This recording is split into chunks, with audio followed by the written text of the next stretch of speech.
Good evening, guys. Today I'm going to talk about the trades we put in yesterday. Remember, we're doing the daily charts. So yeah, we're doing the daily charts. This candle represents a day of trading. So if it's black, it closed lower than it opened. When it's white, it closed higher than it opened. So let's just check our trades. Okay. So we have Tesla. That's the one we put in, and it's not responding very well. Sorry, my numbers are a bit slow now, but yeah.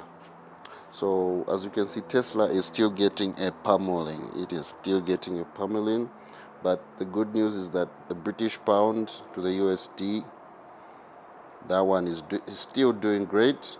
You know, I think we can even go a bit more bullish and open another position in the same trade.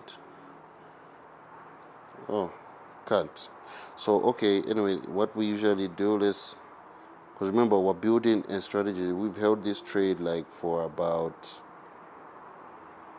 a month now. Yeah, a month. 2 months, sorry. So it's paid off really good. If we invested, a certain amount and held it on a good margin and let it just ride up, well, we're good.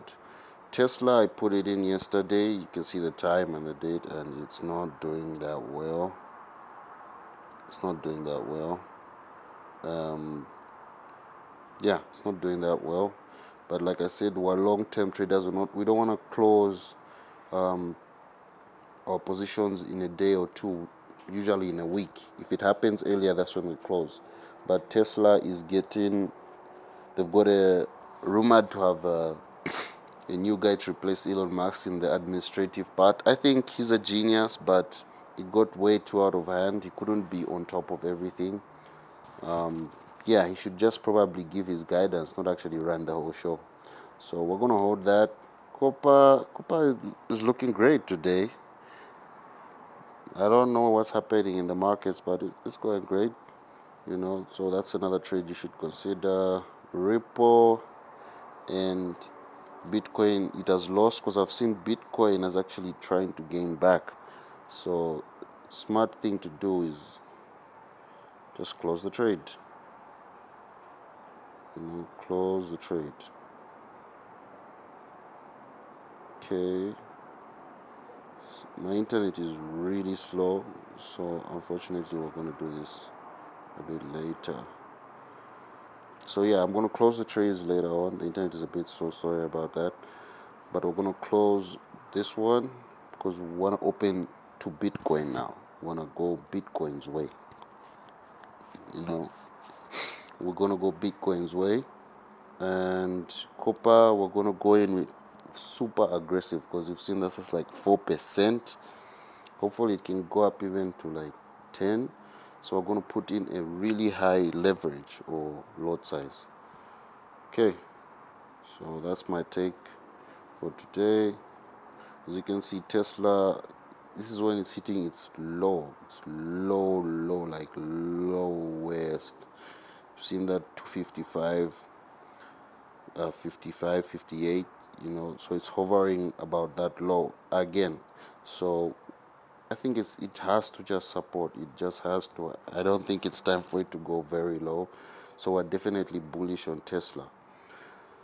So the other thing that I just want to look out for, the thing that I've seen that's been booming, which I've seen in the news today, is the Nasdaq. The Nasdaq today has taken a hit. It's still taking a hit. Today is Wednesday, so we're going to a closing trade. I don't know if it's going to, reach that far, but, if you look at the chart, those tails shows that there are some buyers who have uncertainty. There are some buyers and there are some sellers. So they're trying to push it back up. So I think it's a good trade too.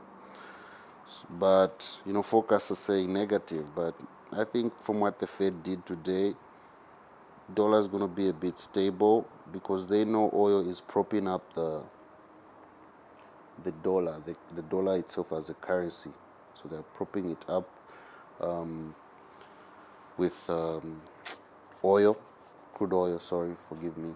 And yeah, so they don't have the need to actually increase the interest rates. They just kept the same interest rates.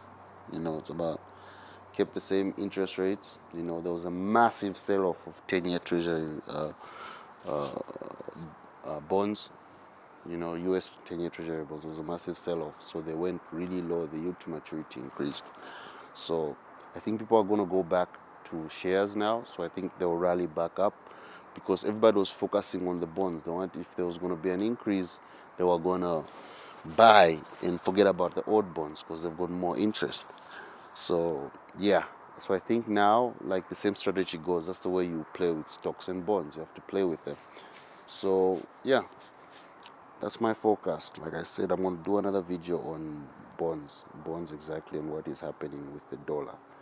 So yeah, that's my forecast for today. You guys tell me, show me some of your trades. Tell me where do you think you can trade. The rand has been okay because today, the finance minister was chosen today, so it's really a bullish thing. That's another trade we can actually go for. So let's just gamble. Oh, I'm offline, sorry, so I can't put in a new trade. Yeah, so keep in touch, please. Let's share.